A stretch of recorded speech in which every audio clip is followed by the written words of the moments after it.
ԵԱՏՄ-ի հետ կապված ես չեմ խուսափել ոչ մի պահ գնահատականից եւ հրապարակային էլ չեմ հիշում այստեղ թե ուրիշ տեղ ասել են որ խնդրի էությունը ինչ է եթե այսպես ասած բանը կողքի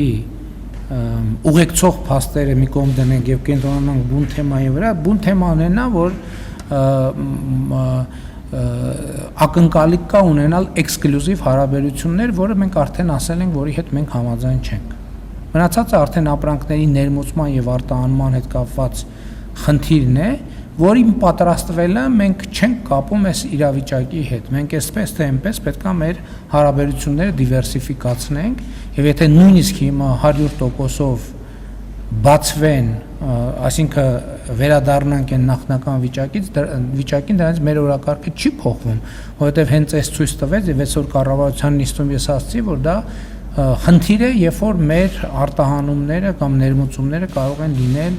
կախված լինել կամ մեծապես կախված լինել մի ուղղակից եւ ԵԱՏՄ միջկառավարական խորհրդի նիստում ունեցած իմ ելույթում եւ նաեւ հաջորդիվ ռուսաստանյան լրատվամիջոցների ներկայացուցիչների հետ հարց ու պատասխանի ընթացքում ես այդ հարցերին անդրադարձել եմ ինչ վերաբերում է երկաթուղու հետ կապված իրադրությանը մենք այդտեղ ուզում ենք բարեկամական լուծում այսինքն մենք չենք ուզում գնալ ինչ որ սուր լուծումների որոնք կարող են լինել բարեկամական լուծումը որ մենք փոխադարձաբար հասկանանք եւ ընկալենք իրար շահերը եւ գնանք որոշակի կոմպրոմիսների։ Ես նախկինում խոսել եմ այն մասին, որ օրինակ այդ կոմպրոմիսներից մեկը կարող է լինել ռուսական երկաթուղիների կողմից կամ Ռուսաստանի կողմից կոնցեսիոն իրավունքի վաճառքը, բայց այդ վաճառքը կարող է լինել ամբողջական, կարող է լինել մասամբ, այսինքն ինչ որ որոշակի բաժնետիրական որոշակի կոնֆիգուրացիաներ կարող են լինել, որտեղ տոկոսային բաշխվածությունը լինի այնպես, որ Հայաստանի միջազգային տրանսպորտային ցանցին ինտեգրվելու այս պատմական հնարավորությունը չխոչընդոտի եւ այլն եւ այդպես շարունակ եւ ես դա նկատի ունեմ, ինչ վերաբերում է 2 միլիարդի հետ կապված հարցին, ես այնտեղ որևէ կոնկրետ բան չեմ նշել, որ կոնկրետ բանի վերագրվի, ես դա ասել եմ որպես հնարավոր զարգացման հնարավոր սցենարներից մեկը առանց կոնկրետ բան նկատի ունենալու եւ նկատի ունենալով բոլոր այն հնարավոր կետերը, որտեղ դա տեսականորեն եւ գործնականում կարելի է իրականացնել։ Ոնց որ թե ամեն ինչին անդրադարձ։ Ես էլ եմ ասում, մենք ուզում ենք բարեկամական լուծում, մենք չենք ուզում խզում, լուծարում, այդ միշտ էլ կա, միշտ էլ կարող ենք անել, այսօր էլ կարող ենք անել, բայց դա մենք չենք ուզում գնալ այդ, ինչի համար գնանք այդ ճանապարհով։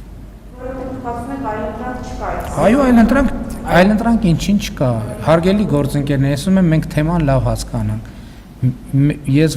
մենք ոչ մի եւ ես էլ բնականաբար ոչ մի բան չունեմ Հայաստանի երկաթուղին ռուսական ընկերության կառավարման ներքո գտնվելու հետ, որևէ խնդիր չունեմ Ռուսաստանի ընդհակառակը հարգանքով եւ ըմբռնումով են վերաբերվում Ռուսաստանի շահերին։ Խոսքը ուրիշ բանի մասին է։ Խոսքը նրա մասին է, որ այսօր հաստատված իրավիճակը խոչընդոտում է, որպեսզի մենք իրացնենք մեր պատմական հնարավորությունը, որ մեր երկաթուղին ինտեգրվի միջազգային երկաթուղային ցանցին։ Ինչի է խոչընդոտում, որովհետեւ այդ միջազգային հիմնական օգտագործողները, կիրառողները երկաթուղիների, որտեղ եկեք հասկանանք, ճիշտ է, երկաթուղին մատչելի է բոլորի համար, չէ՞, բայց ապրանք կան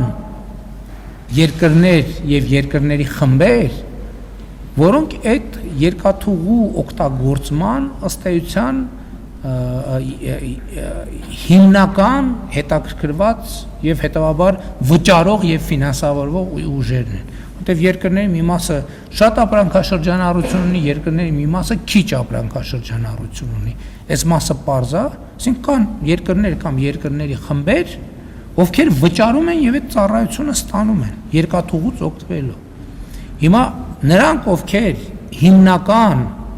կիրառողներն են եւ օգտվողներն են միջազգային լոգիստիկ ծառայություններից, իրանք մեզ ասում են եւ ակնհայտ է եւ ոչ ոչ միայն ասում են բանավոր, այլ մենք տեսնում ենք օրինակ ներդրումային հետաքրքրություն այդ հատվածում չեն ցուցաբերում։ Մենք մարդկանց ասում ենք, բայց այստեղ հնարավորություններ կան, մենք ենք առաջարկում, իրենք խուսափում են այդ թեմայից։ Եվ մենք արդյունքում հասկանում ենք, որ դրա պատճառն է, որ մեր երկաթուղին գտնվում է ռուսական կոնցեսիայի ներքո։ Եվ մեր խնդիրը Ռուսաստանի հետ չի։ Մենք Ռուսաստանի հետ խնդրեմ չունենք։ Մեր խնդրեմը այն իրավիճակի մեջ է, որ մենք հերթական անգամ կարող ենք բաց թողենք պատմական հնարավորությունը ինտեգրվել միջազգային տրանսպորտային ցանցին։ Այս է խնդիրը։ Մենք ռուսական կոնցեսիայի հետ ոչ մի խնդրեմ չունենք։ Այստեղ խնդիրն է, որ նրանք, ովքեր այդ երկաթուղուց օգտվելու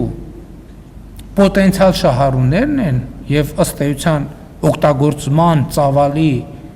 առյուծի բաժինը իրանք են օգտագործում, մենք տեսնում ենք, որ իրանք չեն օգտվում, իրանք ուրիշ տեղեր են փնտրում էլի Հայաստանը շրջանցելու, եւ մենք ասում ենք, ինչ եք շրջանցում Հայաստանը։ Եվ հասկանում ենք, որ հիմնական պատճառն է դա, եւ դրա համար մենք գնացել ենք Ռուսաստան, մեր գործընկերներին բարեկամաբար ասել ենք, հարգելի բարեկամներ, մենք սենց խնդիր ունենք, եկեք լուծում գտնենք այդ խնդրին։ Մենք ուրիշ բան չենք ասել։